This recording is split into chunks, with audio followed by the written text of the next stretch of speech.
guys, this is Satoshebo Mama. Thank you for watching our video. Thank you for being there for us. Please do not forget to share with your friends and press the notification button. Also follow us on Facebook on Touchable Mama page. You can also see me on Touchable Mama backup page. We are there for you. Thank you for being there. Thank you, one love. I appreciate each and everyone. Bye.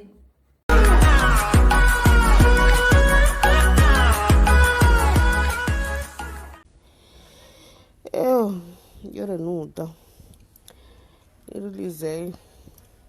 oyakojo Iyore nuda wakasi Iyore nuda wakasi Iyore nuda wakasi woro biedo ya woro bie ohamo bame woro bie ohamo bame woro bie wofinu ge gwa bame Iyore nuda wakasi Iyore nuda wakasi Iyore nuda wakasi wofinu ge gwa bame wofinu ge ohamo bame Iyore nuda wakasi Iyore nuda wakasi Iyore nuda wakasi Iyore nuda wakasi wofinu ge gwa bame wofinu ge ohamo bame Iyore nuda wakasi Iyore nuda wakasi wofinu ge gwa bame wofinu ge ohamo bame Iyore nuda wakasi Iyore nuda wakasi Iyore nuda wakasi wofinu ge gwa bame wofinu ge ohamo bame Iyore nuda wakasi Iyore nuda wakasi Iyore nuda wakasi o. You understand? In Spanish I can tell you wakasi. You know. Iyore nuda. Go. A picture ni magwe vio hin ba ni re be nu mo na vio hin egbe okowe gbagbon okowe. Egbe dede okowe jore. A picture na gbe nu vio hin ba ro ma egbe vio hin ba ni re. Awu gwa no be pejo e. Kano mwere gbota wa ba pa bobo be no ti wai wa ma advice e we no fi picture ni ba no fi picture ra bi je no wu de bada fun e bonori e bene we no ri picture eni no fi oye ba no ri picture ma no in ba ni re o magu wa na tamai Iyore until we carry a picture ni re ba ni re una fi awe picture ni here fe ba ni re because a disgrace o muge do o mugeri ma wa igare ba ni no we ni ado anyan no he me yere ton wa son wa inu gba fi ekun inu awasi we se ti agbe be bedudu ana be ba ni be ni picture ma na re ba ni iya he be mwe la din abe do mwe be gine I did the whole because where I did the whole na did the giwe de mwe eri mani kaka na giwe mwe mi do hie because akwo we hin te do ni re na polo we kwa ne ba iya si ekpeti lo enu Ogyan ba toga sunhun wede ne borogwa ogyan ba toga sunhun wede ne borogwa ogyan ba toga sunhun we yan ya ku eyan te do ni re so we no we concern do ni o ma ki kan we u vie mi na nu vie ayo to nu vie awe pictures ni he ba ni re de picture ki kan we vie oge rajo we na mo ge rajo bona we no ri kan we ba ni me we me ha do ila jan do gu egun Iyore you na we gwe ban ni we picture ni gwe ban we ga ki yen we tin agele gi wo hu en we do ata no fi egun pere ya ata be kenu we ta no kenu na ta ni out of Paris we gi je 0 we wa ari edo nu ya ri picture ni nyahu be nu ri enyahu dere nu ya ka be enhu ni agi onu we ya ta be ba ni en we wo wa ba no pe ni ke ta ma we jore o me na ma gwe ho o ma gwe ho egbe okowe ba son egbe okowe ba van iwina ma gwe nwina wa to ta wa we jawu kian wa je a picture mani do ho no te do ni ma ka ho ni do ho no te do na me go te do ni do mu dia ma expect ko bo we ni do ho an egbin when I don't feel like don't ya go negbo ibiere no be kwene ni gogo eto kwa be foni egbinya be manage abia no ga ala gogo tewtew we amekeni ya be ruausa ebe de senigani ya be keni na hozo iruausa ibi mi ededa mefe na la dia ba o me na we o ni jore ya wi ya na nekere ni jore ya wi ya na nekere ki awa gbe yan wa ko ki go uwe ruausa ni wa re 1000 euro run popo yan wa ga fi o egijore emi no gba nihin oga ijo ige mila ya nwa mene o emi no riri tam ya jaji ona mini ya ehia erere kwa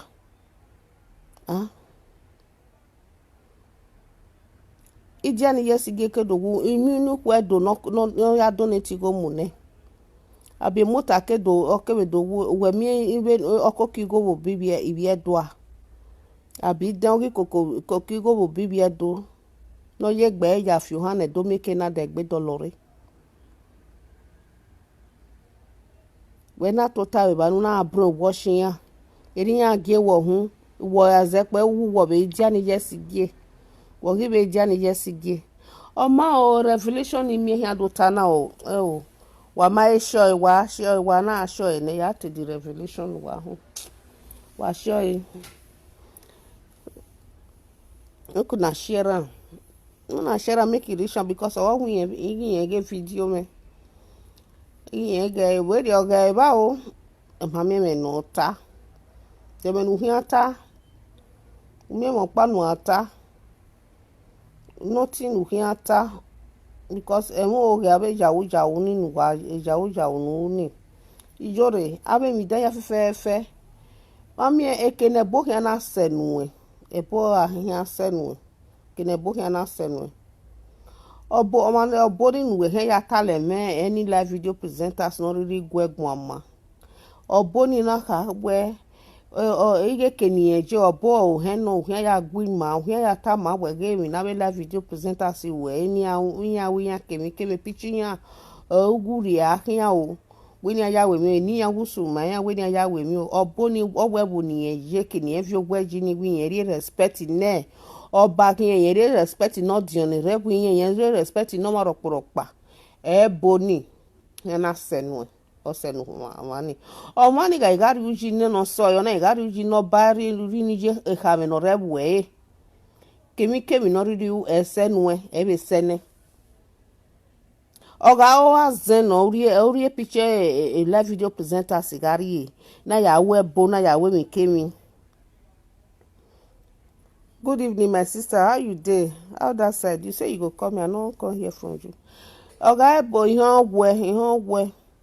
Oga o azen ori picture ma ari ori ni o ma ari o Iyore.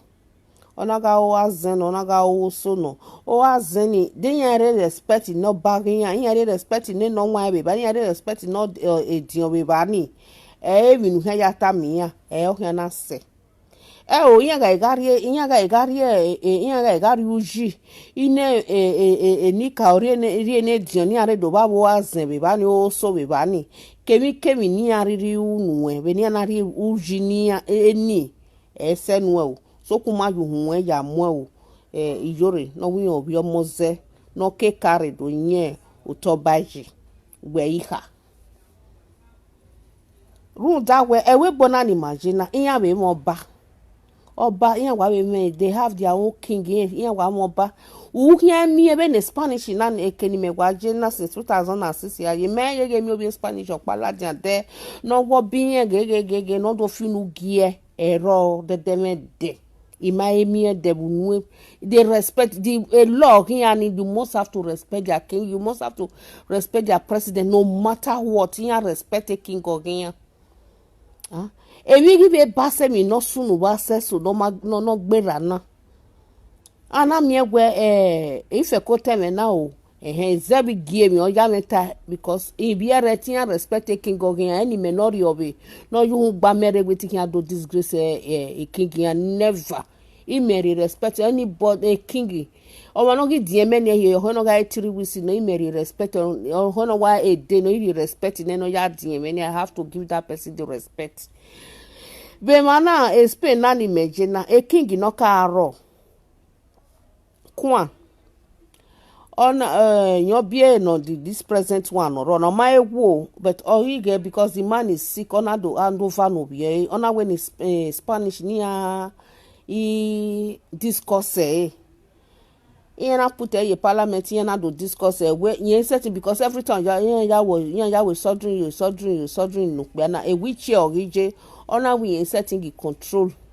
yen setting we mi roporopa ni amu a king ni amu no bi since obinye dey active yen my dey active a Spanish na gele yo sometimes na gele do discuss na do izebio na gele go okay o bi Filipe 3 6 gijaro na Filipe 6 na kena o gijaro na ira na ga ekwan so na o bi gijaro na obi na rule ira yiragmo so emini hiata na na do mi erani ege so no gbera na do mi egwo me go so nera I whether oboro be government to I don't know e go so no gbeja uru era ma set return back to a government so government na do trace go ni iya gi trace uwo bo o be na ho o be ni so tile dia o o be ma se ina do tagwe ige edionwa ige omigwari South America o ige omokpa ge obe ya we so bodo ige ohwo South America pa okpa obiomokbi anekere ine eriya months ni wa fe kwa hia iya ma be ya disgrace obi ere o ina wa taberi oni ya we ge ni o ja lue eneni goni ibi Spanish obi ata here ya we ge no ya lue igoni so ejenwa gi wina ejenwa mego ana do mi dere ejenwa na wa ko wa ye gbiche ona e ko pa magi ho ya wore Dubai iso wore South America up to today me ma do dre ne o eri me ni wa wuji beto ga ebe ne ebu imagine uga gebe ni ala de social media uga gebe ni news ki amohe uga gebe ni ahia gbene yo zava gbene ye vanguard gbene ye punch do la dia he eri obi emi no ma wo ya fefefe o hia ma wudere nya na wa bia ata hia bu hu da ni ayu ye mere ina wo hia ege mi no sunu da hia ina we mata eden me mi e boga agbebe de gi ga agogo because e mama dan e ya te mama da o salo ba ma gese okpia o salobwa onya we agmona se akeseri oba emi oke ade o salobwa we ne wo oba kan do ake bagmona o wiere na ye oba egbagbon ma ohuwa o ma ohuwa wa ma so wiere obo be kun ore we ni edo dole doji wa ga mo edori ayo ubo Iyore iye denwe iye wa won iwe na ke wa ho ne mi ya fe ko wa seto e ko viawe picture ni he ba ni re viawe picture ni re he ba ni re wa share video na wa share bana ni make na revelation ni mi ni Iyore ho ni tama wa oh god wa ma ready ni wa ya share abu okay I know say you dey here okay no problem so you know revolution ni wa me ni Iyore ya revolution ene kere when ya re mi ne ya wi ami na ya do ya wetin ya give it ya do ya with testimony so you know ya settle ya mind sort king ni one day wege go origo ni ya let me so call your but never orio wa fe ko ya ona fe ko escape pa e wiche obi ere gije eso we to bu ni no wo kan ege no na mu ni no wo kan we no bi mo pa ne wo do obu eso wore Dubai area wa be hanse yama te bone wa de ma we nothing. Life goes on. But oga ebu mano udu age mi ni ahiata emi no biere mawo emi mi opa o go pa no ma emu bari ma beketeni o salogba be ni ka oge doni o hia bohi no wa emi no wa gele talele ni ge mata gele no o zoro no wa gbe we mata wa mi no hia so no da wa the problem error no problem. Okay, thank you. Salobo Adebawe. Ubonu ya share ni emi so hian lare. Igi go ya ka wa ya ki go wa ya we mi agbon. Who get live a fake life? Iriono. Wa ya ma o. Wa ya ma. Wa show ge Iyore fenya gbo ogun yen ge video me gi yen ge no pa yen ge we ri oga e o. Ogion e be dia ogion e wo ri oba. Testimony time, blessing time. Beri ya time. Wani je church. Me ye church be na sha. The church South America, be South America imejo. Efe me ni kiri na nwi na owe sokun lele yari church. Efa. Kefa me na e ko lele ahia. Ni church me lele ejo. Owe ri go me be de. You know me ma zofri. Emo zofri. So ya zofri ni me here pa o me €20 ni ala moto are we ni we ala moto na we €2.10 ten mata ma na de €20 me we so madam we say ena ko mi na de fie po na di wa ha ko re ri mi na we agware so ri me a na gbe church video ni me like we na jo gbe church video ni me like na jo any me do ye church ni do ya zofri. That one not good. So testimony time we here damn ho. So na so na do ari mi na o mi na ya give a testimony be salt and water ministry. So me here na we do give me na ni be ya give a testimony be ni Iyore na no. Ina do ari mi na Iyore ke member say here na wa po be ba ni o ya na ari ba. E ke men so now imegige onigwe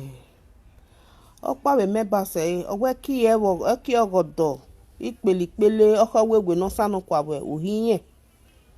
Iyore na wa de reche don wa tota ona je bi kanu wani kazen kai na wa tota yo to kekan ona ye vue yo to ba na we Iyore se pe na we me physically me be na de na Iyore wa polo se be na we oni na we opolo ehia na wa via se member se na wa via san wa mo bo Iyore igbage I'm giving you testimony everywhere ya ta a dream in wa dream wa ya ke testimony wa ya we revelation amen na be we that way na so you na wa via san wa mo bo na wa pa na we owe me na we de no igwa na we eri Iyore je na we bet me na me be television eri wa ya ta na we ni me na me be television ni na we o ma polo se be ni na ya we polo o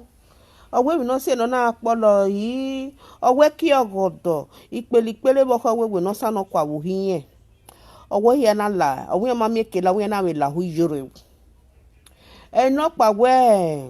ipapa hu aga no ladian wo ni sin o ma gi mi ekela ona we la ni sin Iyore no pa we ibi epo no ladian wo hiyen uhi Iyore abenye no silo ladian wo hiyen ehia fefefe ehia na we la hu Iyore yan ma mi kegi la ehia na la hu Iyore ina we mata yan we ri owa ya ere ya sunu ehia gire gbi Iyore na Iyore na ewe popopo no na wa ye gede gbe ye mighty God ona wa roto wa de Richard one kind yana wa via samo but yana we asan wa we via won bona gibo iya we tia hia gbe ya hia disgrace iya wa disgrace Iyore na ina we wa gbe wa si ai since ne na be mi no salon la dia be gbuwa o we la gbi Iyore ne ni no pa we barrow keke na pene no la dia wo hu yen keke pe na pena iga kian yo kian re o ma mi kela ona be la hu Iyore hije me na we ya waru hu Iyore ba na o no wa we ro no ro ni sa ya we o ina egbe na gwa gwo me o ina gwe na so Iyore be na he na se be rio o we ye ma o ye ma ye tegwe ni ya gwaligo o igo ye tegwe ni ya gwalo o eyin ye ya gwaligo na ni a nene mi o iye lerun ni a o nene mi na gila yin agbere o ona do la yen gbe o iye gi gwale be no ya la yin agbere na ni a e ma mi eyin na wo ma be no ni na je be ri ona mo na pa we hen na teme na wa hian wa pagbe Iyore ma se ti pagbe be ke no to taji na wa pagbe o ma se ti pagbe yan ni ya san ya mo na wa ge ya san mo wa ge ya ta lo mo ope ata lo ma ku o we no ya vie ki ogodo vie pele vie papa won aga yu wa oni san fi yu wa he we no ta le ma pe ata le ma ku ga ita le ma pe ata le ma ku ne no wa gbe be ni na ni se tin wa wuye wana o wuye wana abe secret ni ya fefe mi da no wa ni se ti ta lo ti ka so we no la dia no ya ka mo pe aka mo ku fo wa ke esun o erina mi Iyore se o that is the revelation in me and Iyore o only a revelation in me and Iyore so abe ki ogodo no sa no kwa bu uhinya ya fefe no do lie uhi Iyore ma make la ya na do la uhi Iyore eya wa ya settle eya wa ya set Iyore no dan wakasi Iyore no dan wakasi Iyore no dan wakasi wo fi nu ge kwa ba me wo fi nu ge ka mo ba me Iyore no dan wakasi Iyore no dan wakasi wo fi nu ge kwa ba me wo fi nu ge ka mo ba me Iyore no dan wakasi Iyore no dan wakasi o wo fi nu ge egwa ba me wo fi nu ge e ka mo ba me wakasi mi na ya fefe ebi ya fe nu si o ya do ayobo ya do alogo we so that is the revelation in me benu we manaju nu we ka ma pe aka ma ku benu ya vi ni e ma ni re la video ya vi ni ayogo boje ya fefe oboni no ya we mi nu eni oboni wi yen ri ogo na oba no re bu yen ri ogo na e ka me no re bu yen igi odion no re bu yen ri ogo na yen ro bi ehia mi no hia unu o hia na se Iyore o iye omeni eri ogona mi no hia unu ese so kuma ju hu ejo hu ya asai Bible no be mu hia ni iya be gben yo we honor your father and your mother so that your days may be long ore Bible ni ogwuwe o magwe ya honor father magwe ya honor nobody na wa via be ka won ba ka me bo wa viare wa robinya wa seke wa robinya ami egbe we go see ami okekewe ege ni koka na ega wo hin abege ni we nothing dey happen emi roporo pa sunu nothing dey happen wo gi set wo something ma gi happen so happen na ni ikoka eya ye unde awe pastor ni awi aka se dimo ya ka se na me pastor be ni pastor ni gi wi gi use no gari e ikoka no wo ke he aka se ne he awi ya we ne ni bone ne ri matie ye ba ni so ma ye no ya te bone ni he ya ka se hin me be na we pastor be ni agi use wo se ni ma na ikoka ni ya ka se hin bare ya ma setting so if ya gbe ya je ya nothing when any Iyore we salt and water we go gele we salt and water ri koka nu ya zele lo to ba nke ka menu to ele lo to be oti koka do for dey ejani yes gegele gwe go and show your power there me gele yen we mata gele no na gbon be mi gele yen we mata e no to ta ibo wa mu biere wu wa make ni ibe kai na hu go ri egwe iwe de ni eje me na ita mo yawe yan wa sunu ye ga ma wo ni sunu jo yan wa tan we ma na ga ji 2019 ma na aweri go mu gie eru Hausa ya mi ba Jerusalem wa yo ame fina kwa la ojemba o me ko na ta me we bo na we ina wo me ni wa o ima ila de na do ta me na we ge ni wa o igo ni agwa ho mi ni na wa afio kijore me man na me ti ri ba e mo ina we e bo ke kan ya we ya e abe ya ni ya fefefe ni e ya ki regret igo re ni aga mugwe e ya ki regret we bo se ni na mo gbe ko be ri oni gwe and again Wahala dia o una wa gujore gon be ni e ye Wahala dia mumu you no get sense ya eni o wa do la dia do atebonu e do atebonu won u gege gujore yan gon mumu jore aga ya mumu jore ga fian wo sa tin we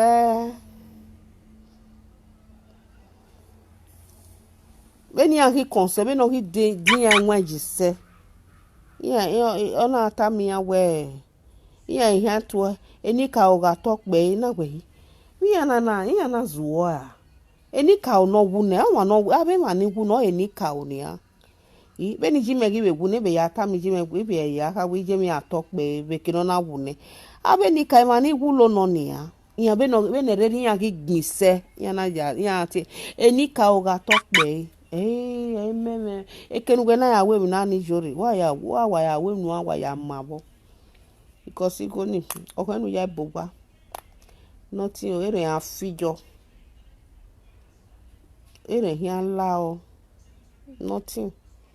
although fake life ni we kasun ya live ne o wa ne bo ma de wo wa ebodo wa una show a swimming pool a fish pond tegele this and that whereas zero no we money ne fish pond la jana money ne swimming pool la tiana wa live a fake life you know see no jeju egbe na when you agbo e bi mi na ne when you disgrace we mi na ne ri here we disgrace we ba wa pon ari ogo bonu ja pe abekenu we wajo ne ya afiye ke gbuwe ya fije ke gbuwe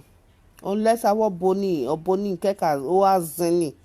iyan wi ari uji ne e king of iyan ari uji no dion and o ni abe mi no wan ebo ni aberi uji nabo wo ni o azeni o so ni mi ni akin awu no here na se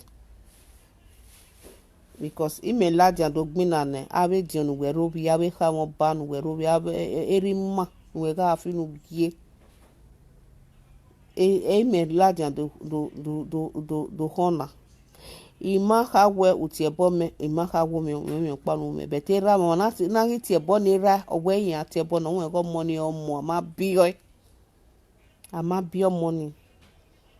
so unu we filo ge ha mo ba ka me bo ni uwe finu gi me u finu gu me because when I disgrace abe come back abe bo disgrace man even when I be disgrace me ewe bonu weje na France ni nu weje ba na king reba ni in respect king no reba no way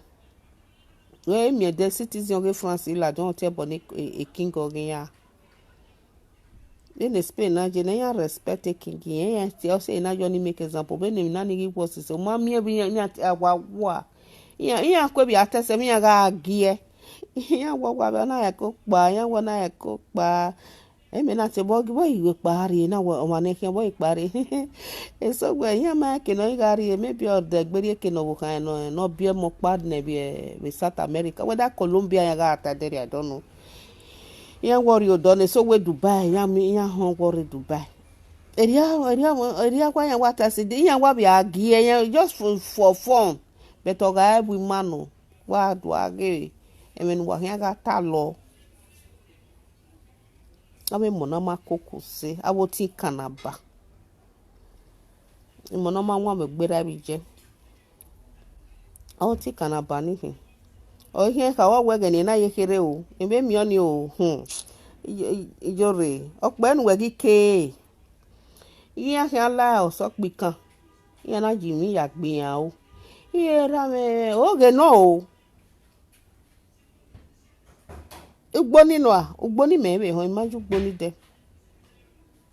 ima la gboni but ima tinje me family je me je won pa ije me de ba obi je no di pa iyan yo mi yan eva no pa geru gboni bi je ya fe ru gboni adiyan iyan no kwa yan ke wo o so pe kan me ye tun emi me la so pe kan yan ma gbe ma o abe gba ma o bo o so pe kan de mi yan o so pe kan yi o so pe kan ipa pe ranu there is nothing secret we secret awa ya we ju la me we wo for 19 yan se ti ya we ju la me we una wo obi o so pe kan no je no my una we o tun na that is o ma no gi be ra we bo ni ne una we no we mi down we kemi nu uga ma zo na we no yari ya wa all those things yan ye wa ja we ju la me ba fo a gbo wa o Iyore ti a gbo wa o o so pe kan ari we ro go me secret court of we ne rari we ari o so pe kan idegbe atemi na we ma se geri yan ja gbin yan na wa gbin ya o a gbo ma o bo aye la se fa be gbo ma o gu ya la ye la yan na gba wa o no imami ke ni na gbo ma o imami o so pikan for where that kind thing o ma we gwa we pronounce o sick pikan Iyore u we do zu o abe dagmu we na u gwa pronounce mi pa we will be do self. There is no way you have to your pronounce not correct because you are not a real Benin person. Egbe wa wo me o. Wa ge video no we ge ni na eri na ri yen la so pe kan yen na gbe yen gbo ma o. Yen gbo ma o. Me degun ni na gbo wa o. Ewe ga ni. Ege ni na gele awe mi o gbegbe be ge ni we ga ni ma je we ga na. A man panu so ni obi ebonu so ni that time. I know that man that time.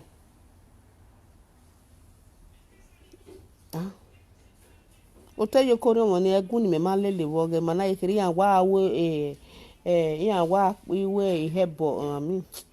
hebo egun we ge ni awe yan me ni yan o yan wa fi ma waju mana ya dun hun mana lu hun mo so we ge ni yan mu enwa we ge ni mana no was a dun wari odo ke nani ri aja zole ri ladian nani wazin hun ni papera o papera o be nana wo wegbe me secret opa wetin agba wa o opa imami o maybe tin yan ki refine o yan another discover mi obe yan I don't know ni me gwa tana oge mi obe gwa ro ni ando ima bege mi obe no ro ima bege mi opa we won secret e do gba wa o mi ayo boka mi opa o ai gba wa o ke do vin but nothing like that awaja we ju ulame ni na waja we so that just like a guidelines you know una wo wana obi ke una wa be azin o ma azin o na ga so the same thing yan be u ba ye lala the same thing una ga azin wa kan be ju la me be ga ajila la me bu yan la the same thing yan be tamawe ma beg difference no ro una egbe ugamaz una ga oji ebani unwa se ba no mi ko even self man be that shit the same thing we know there is no difference una ga azon se ba no mi ko azan he azon he okay yeah okay azana no me na ugwenu yari ya no ja gbo ya obi omo bo yari omokbia omokwo uyari ya bo joba body yan ja we ja ju la me ba azen we no ya dollar we ya dollar boji no ta ba zero ya ba zin awala yan mi ekwe we je sa zin yan kele but ai we ni ya dollar ni ya ga ya no abe ma no gido we okay azen ni mi dani magin aban o gido afian wo o gido awulo Wara mi evegeni na wa shigide most of ave ihu ni wa ave ma ihu pa ni wa gulo premature death na wa sunu vegeni iya ven boy eboni ave ulame ni ajiya la iya ma keep to it we obi ebo we na the same ebo awebo pa wa gbaje won uya mu oge bai mi no ma uwo we oji no mara wo rai o ga mu okay maybe on ejo boro wa seti we ne o du ma seti we no we be no aya so usuwe because uriye bone be ri oni uriye bone. There are many things no wa gbele mani bun wa slight mistake o gbele mani bun we keni or maybe obi wa bo egbara we bo owo emi uri eye ko ni ja anwi oberi e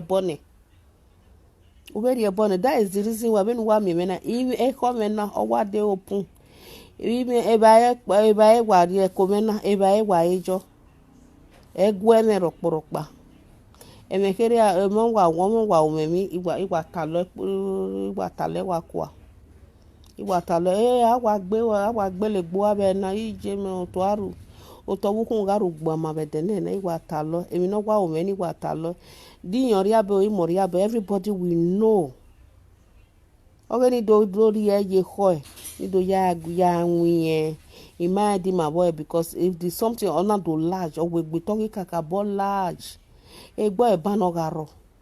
o ma ro ije garo o ira garo isetting yawe mi dan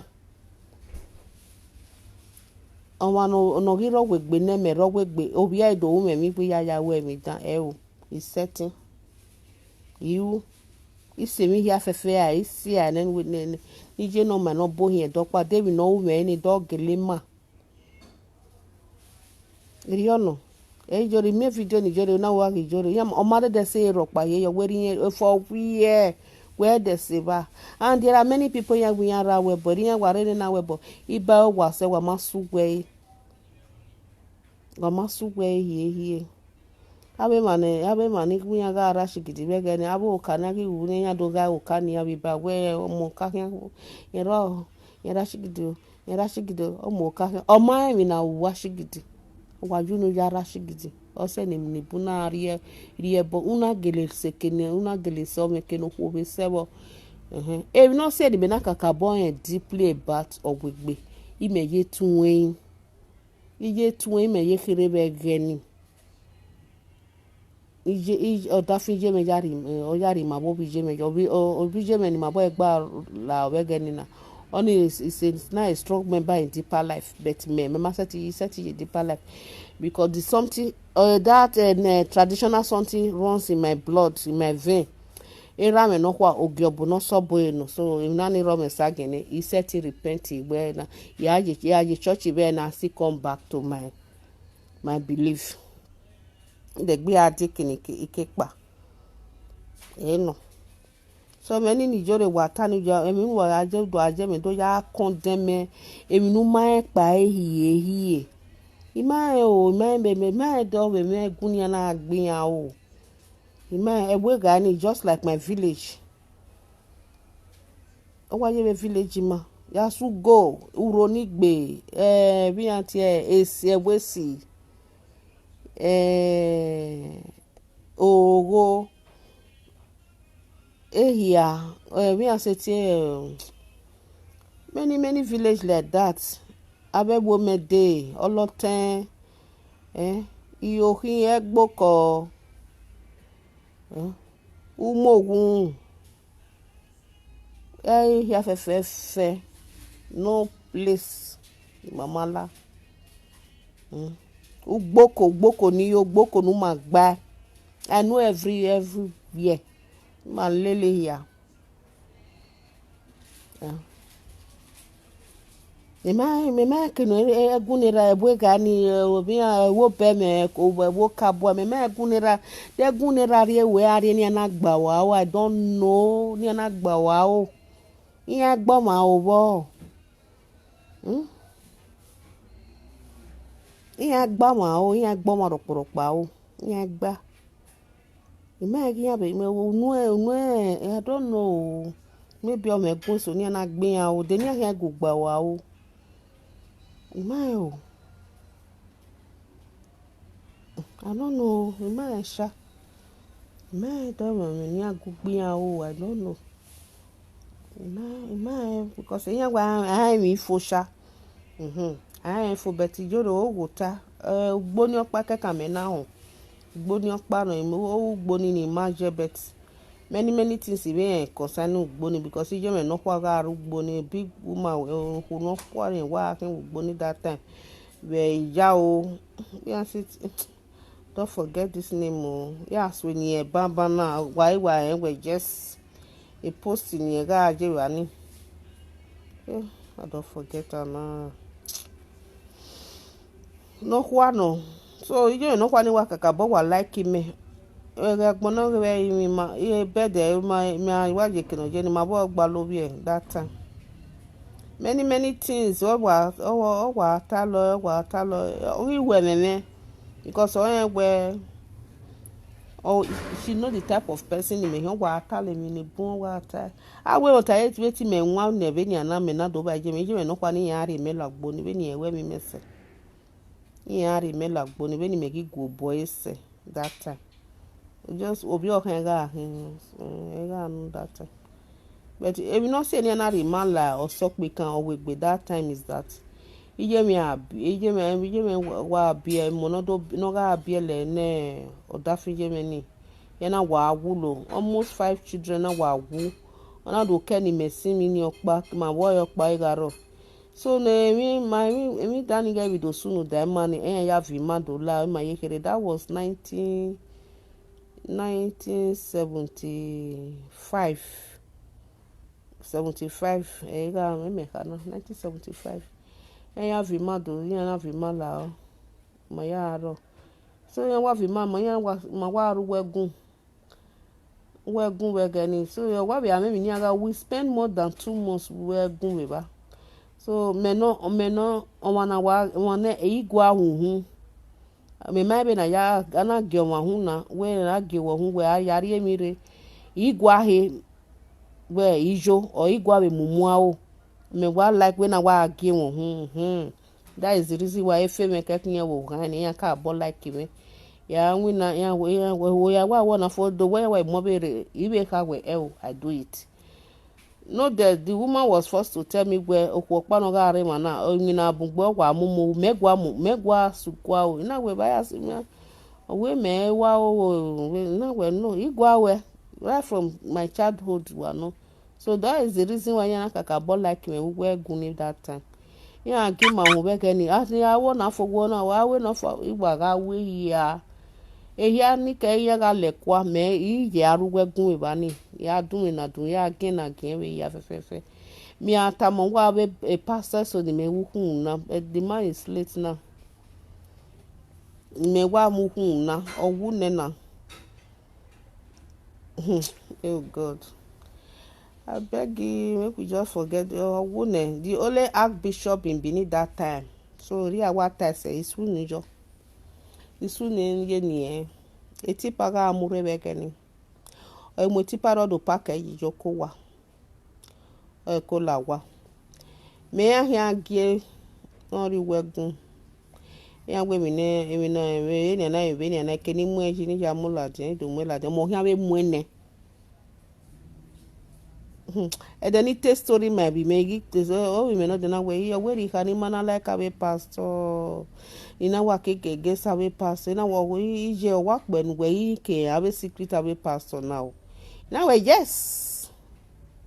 okpeni ke secret yan se na me pastor ina hate yan se be ri oni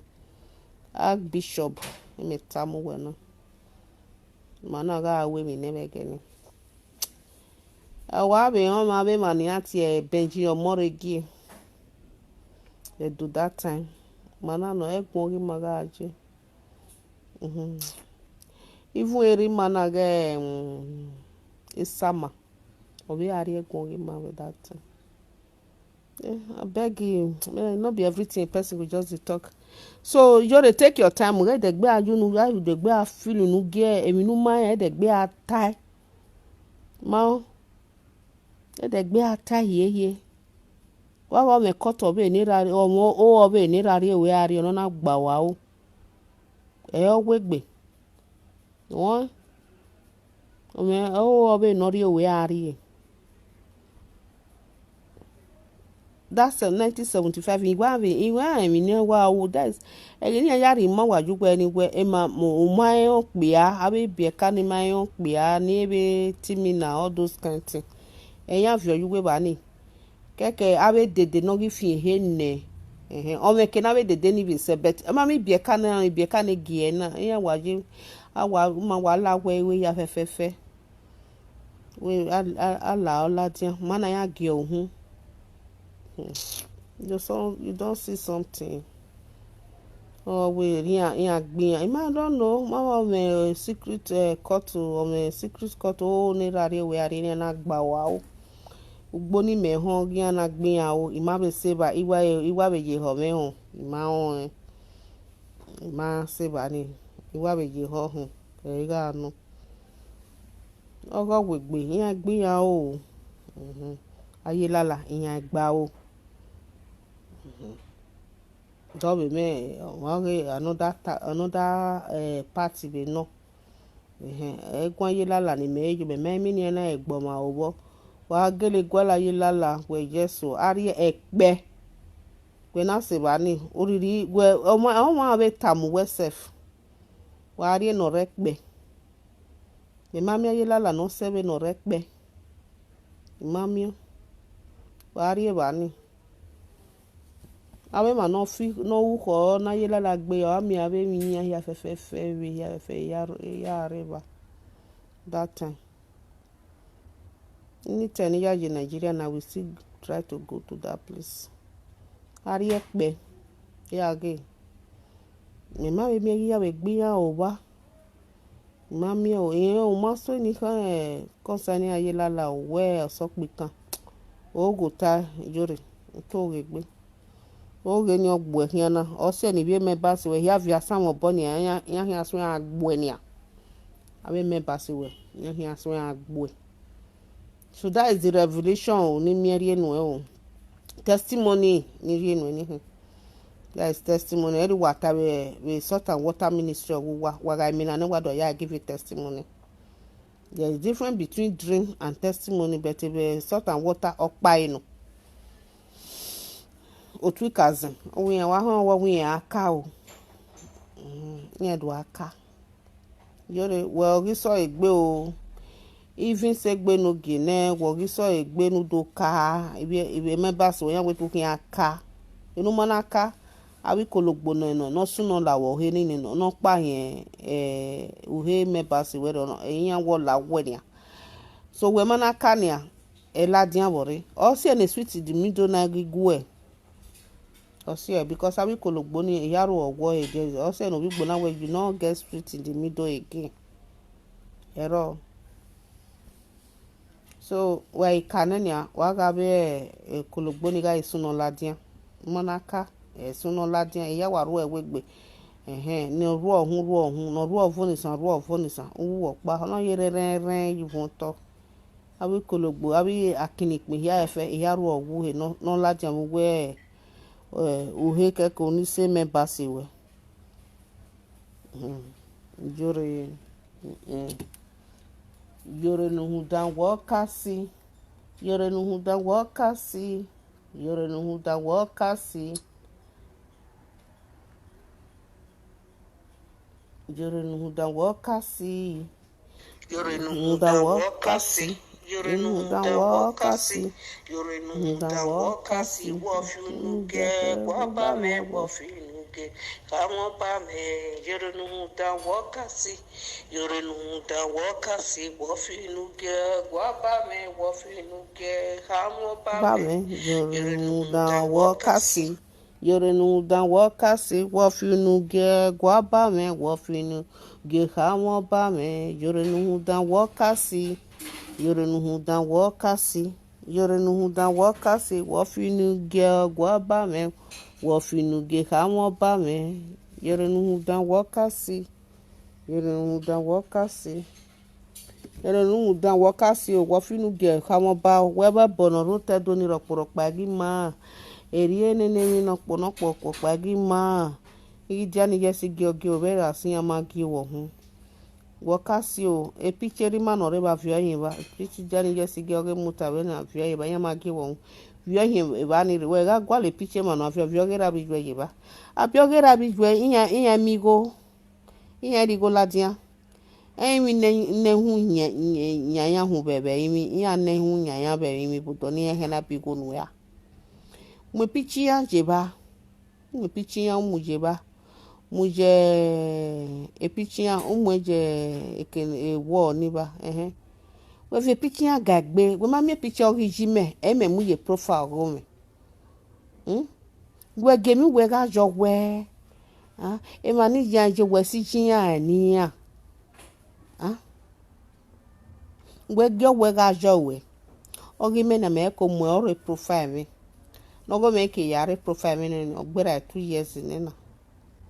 ogi ari me de me ma gi like picture be ni me ya mo ye profile go picture ni me ya wa are ba ni we mo gu we mo fi gagbe usi jere ai wo bi edo usi jere ai ijani yesi ge ejwe muta ejwe idenu popo ejwe seri mai numwe organigwe we numu jeba we na we be oba megi gu we gun ni ebedo mini mi na obedo ni ebedo mi another revolution we ge o we mi ono na ebe mi na egbo eba na do be de gbe mi obe ni abi kologbo ni ya wu kologbo no sino uhiya rege ehia ma mi kejo na igbera we na sino lawo hi no la jan voni sia e ma me kejo onye na we lawo voni sa ni awi oyun no wi ni awi oyun re omo ya ma me kejo ehia na lawo hu why Iyore you hear that my we no that is my revelation in me no o Iyore no me nwa o ye nwa you hu take your time we picture ni he ba ni re we are wa picture ni he ba ni re a revelation be gire mana vio ehin imi na daga sunu we gbo na bege dere no owu mu picture ni amunya hu ekere no egwo tori eji ona ila hin egbere ni ohun gu meji you are sakanso you are already no wipo until you repent ke zowo bobekun amania abe ke dokpa baba awo gyoba ya te ya ga su hu wedene burugwa o gyoba to ga su hu wedene burugwa o gyoba to ga su hu wedene burugwa awo gyoba ya te ya su hu ke manu nubeje uberi go na o ya ni beri okude wo bowe te ya ga su hu wedene burugwa